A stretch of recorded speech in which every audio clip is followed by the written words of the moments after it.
지난 2021년 1월 6일 전 세계는 눈으로 보고도 믿을 수 없는 사건을 목격했습니다. 수천 명의 폭도들이 쇠파이프와 깃대를 휘두르며 미국 민주주의의 상징이라는 워싱턴 DC 국회의사당에 난입해 점거한 것이죠.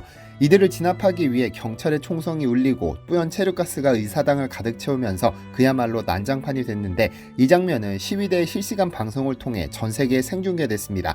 이 시위대는 전부 트럼프 지지자들로 바이든의 대선 승리는 부정선거에 의한 것이라며 그의 당선을 확정짓는 마지막 절차를 진행 중인 의사당을 습격했습니다. 트럼프는 이들에게 위대한 애국자라며 추켜 세우며 그들의 행위를 사실상 지지하며 이에 관여했다는 의심을 샀죠. 이에 여러 주에서 기소됐는데, 콜로라도 대법원은 그에게 2024년 대선 경선에 출마할 수 없다고 선고하기도 했지만 결과적으로 그는 경선에서 승리하며 다시 한번 대통령 후보가 됐습니다. 4년 만에 바이든과 재대결을 펼치게 됐죠. 사실 조금 이해하기 어려운 측면도 있지만 각종 법적 리스크에도 불구하고 현재 트럼프는 바이든에 상당히 앞서 있습니다. 미국 CNN이 지난 4월 중순 전국의 성인 1212명을 대상으로 여론조사한 결과 트럼프 전 대통령이 49%로 바이든을 앞섰는데요. 아직 선거가 6개월이나 남아 언제든 달라질 가능성도 있지만 지금 현재로만 보자면 분명 트럼프가 다시 대통령직을 수행할 가능성이 높아졌죠.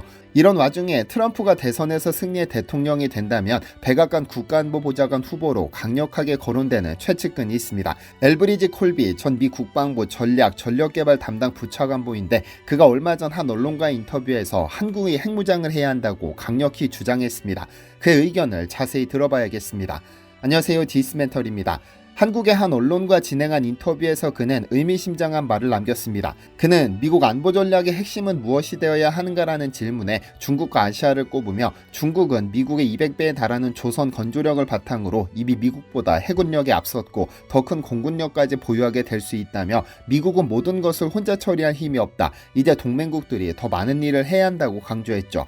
한국이 중국보다 우선순위에서 밀리느냐는 질문에는 중국이 우선순위라며 중국을 막아야 한국도 안전하다는 논리를 폈습니다. 다음 질문이 꽤 심각한데요. 주한미군에 관한 질문에 대해 그는 중국이 대만에서 승리하면 다음은 한반도가 될 수 있다. 주한미군은 점차 중국을 지향하되 북중의 연합 공격이 있을 때만 한반도를 방어하는 성격이 돼야 한다. 한국은 미국의 재래식 전력 지원에 대한 기대를 줄이고 직접 한반도를 방어해야 한다고 했죠. 동시에 핵 확산 방지 정책은 실패했다. 중국과 러시아는 이를 현대화했고 북한과 이란도 핵 능력을 보유했다. 오히려 뒤처진 핵 균형을 위해 핵무기를 더 많이 만들어야 한다고 강조했는데요. 이는 현 바이든 정부의 동맹 중시 정책은 물론 그동안 미국의 한국 핵 우산 정책과도 정면으로 배치되는 주장입니다. 그의 주장은 상당히 심각한 의미를 내포하고 있습니다. 미국이 한국을 뼛속까지 동맹이라 생각해서 돕는 것이 아니라 한국이 미국의 안보에 중요하기 때문에, 다시 말하면 중국 견제를 위해 주한미군이 한국에 주둔할 필요성이 있기 때문에 그 역할을 한다는 의미입니다.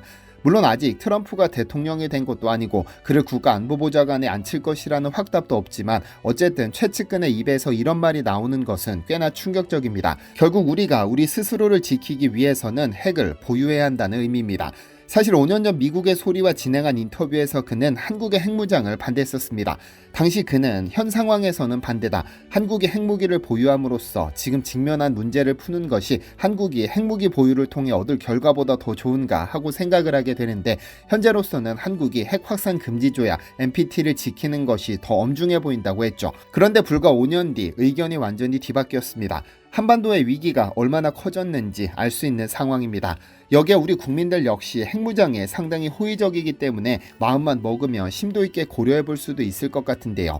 지난 4월 6일 아산정책연구원이 발표한 변화하는 대북인식, 북핵 위협 인식과 대응 보고서에 따르면 한국인들은 독자적으로 핵무기를 개발해야 한다는 주장에는 64.3%가 찬성했고, 국제사회 제재 가능성을 언급하며 자체 핵개발을 물었을 때는 54.7%가 찬성했습니다. 미국 전술 핵무기를 우리나라에 배치하자는 주장에는 61.1%가 찬성하는 등 한국인 절반 이상은 자체 핵개발에 찬성합니다. 일반적으로 핵무기는 상당히 부정적인 이미지를 갖고 있음에도 조사 대상의 절반 이상이 핵무장을 지지한다는 점이 꽤 놀라운데, 아마도 북한과 중국 등 외부의 위협을 우리 국민들이 심각하게 느끼고 있기 때문일 겁니다. 그런데 한국의 핵무장을 지지하는 발언은 소수이기는 하지만 미국의 전문가들 사이에서는 계속해서 한국의 핵무장론이 나오고 있습니다. 얼마 전 미국 워싱턴 포스트에는 한국이 지정학적 상황에 맞게 독자적으로 핵무장할 수 있으며 미국이 이를 지지해야 한다는 기고문이 게재됐습니다. 미 다트머스대 국제학센터의 제니퍼 린드 교수와 데릴 프레스가 쓴 한국이 핵무기를 만들어야 하나라는 기고문이죠. 제니퍼 린드 교수는 그간 꾸준히 한반도 문제에 대해 관심을 갖고 연구 중인 학자로 국제사회에서도 상당한 명성을 가졌습니다. 2009년 포린 어페어스에 쓴 사과의 위기를 통해 일본은 독일이 그랬던 것처럼 과거의 잔혹 행위를 부인하지 말고 반드시 배상해야 하며 한국 등 이웃 국가들도 이를 수용해 서로 미래지향적으로 나아가야 한다고 주장하기도 했었죠. 그런 그녀가 이번에는 한국이 핵무장을 지지하는 발언을 내놨습니다. 사실 상당한 소수 의견임에도 주요 언론에 이런 글이 게재됐다는 것은 시사하는 바가 상당한데요. 린드 교수는 한미동맹이 어려움에 처해 있고 이 문제의 근본 원인은 중국이라며 중국의 부상이 한미 외교정책 우선순위의 균열을 만들고 있다고 짚었습니다. 왜냐하면 미국이 지구에서 지워버릴 각오로 중국을 찍어 누르고 있고 동맹국들도 전부 동참해주기를 바라지만 한국의 경우 제1교역국인 중국과의 관계가 소원해지는 것을 달가워하지 않기 때문이죠. 한미동맹 악화의 또 다른 요소는 북핵을 꼽았습니다. 그들은 전쟁이 나면 북한 수뇌부는 한국의 재래식 전력 우위를 무력화시키기 위해 핵무기를 사용할 것이라고 확신하면서 만약 미국이 보복한다면 미 본토가 타겟이 된다고 내다봤습니다. 실제로 작년 12월 북한은 김정은이 참석한 가운데 고체연료 대륙간 탄도미사일 화성 18형 발사 훈련을 실시했는데 미 전문가들은 이 미사일이 미국 전역을 타격할 능력을 갖췄다고 평가했습니다. 당시 북한은 고각으로 쏴 약 1000km를 날았는데 고각이 아닌 약 40도가량의 정상각도로 발사하면 최대 15,000km를 날 수 있어 북한 어디에서 쏘든 미 본토 전역을 타격할 수 있죠. 그러니까 만약 북한이 남한을 공격했는데 미국이 북한을 타격하거나 타격할 기미가 보이면 지체 없이 미 본토로 핵무기를 쏘아버릴 수도 있다는 의미가 됩니다. 따라서 한반도에서 발발할 전쟁으로 미국이 초토화될 가능성이 있다면 미국인들이 한반도에서의 핵무기 사용을 동의할 리가 없어 이 때문에 한미동맹의 신뢰성에 문제가 생긴다는 것이죠.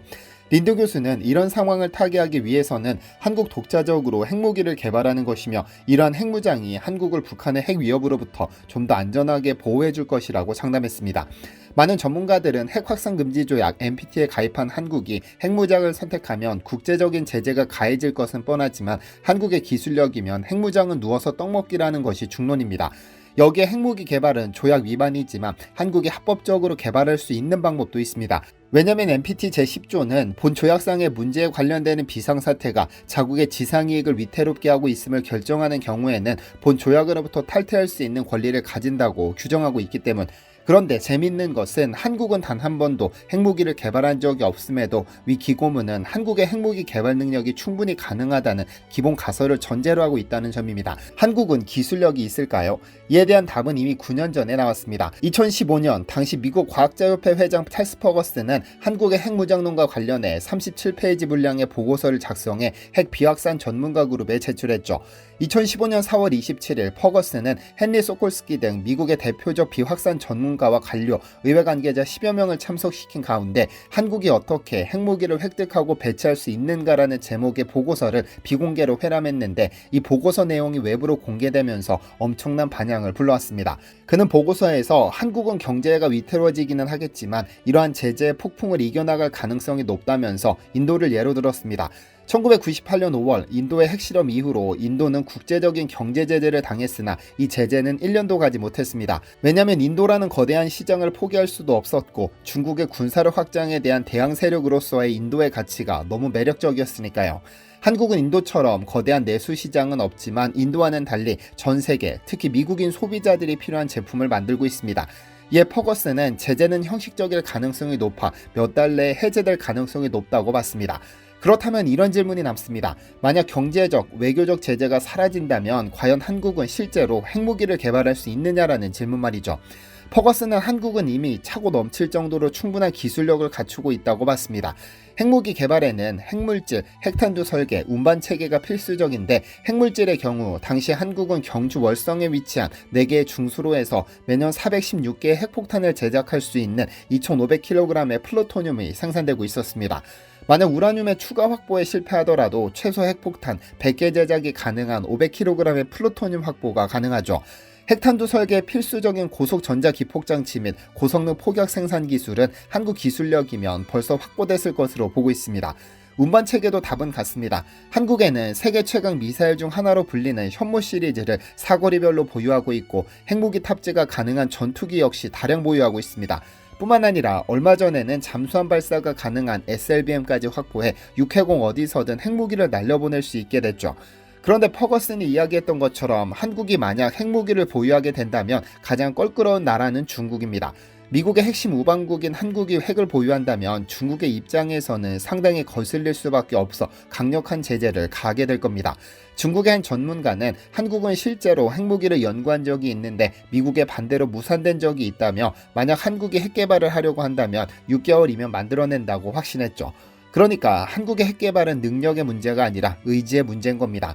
그런데 만약 한국이 핵 보유를 선언한다면 중국은 한국을 겁박해서라도 막을 것이 불보듯 뻔합니다. 지난 2017년 주미 중국 대사 추이텐카이는 위 보고서가 공개된 얼마 지나지 않아 중국은 한반도 어느 지역이든 핵무기의 존재를 반대한다며 한국이 핵을 보유한다고 안전이 보장되는 것이 아니며 오히려 지역 정세를 악화시킬 뿐이라고 경고하기도 했죠. 그런데 중국의 이런 주장은 최근 행보와 어울리지 않습니다. 왜냐하면 1964년 가까스로 핵 개발에 성공한 이후로 그간 중국은 최소 억지 전략을 내세워왔습니다. 즉 중국의 핵무기 사용을 최소한으로 제한하고 선제 불사용 원칙에 따라 중국 본토가 핵공격을 받았을 때만 핵으로 반격하겠다는 것이죠. 하지만 최근 중국은 핵전력을 급격히 발전시키고 있습니다. 미국 과학자협회는 지난 2021년 상업용 위성사진을 분석한 결과 중국이 신장 위구르 자치구에 핵미사일 경납고를 건설 중이라는 사실을 밝혀냈습니다. 신장 하미시 인근의 800제곱킬로미터 부지에 110여 개의 핵미사일을 보관할 수 있는 경납고를 건설하고 있었죠. 그에 앞선 6월에는 워싱턴 포스트가 제임스 마틴 비확산 연구소를 인용 중국의 간수성 위먼 사막지대에 120개 핵미사일 경납고를 건설하고 있다고 전하기도 했죠.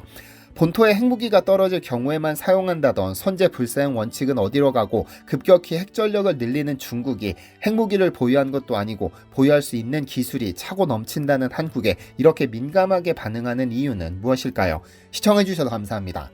디시멘터리에서는 여러분의 제보를 기다립니다. 제 채널에서 다뤘으면 좋겠는 뉴스 또는 널리 알려졌으면 하는 영상은 디시멘터리 네이버.com으로 보내주시면 소중히 제작하겠습니다. 시청해주셔서 감사합니다.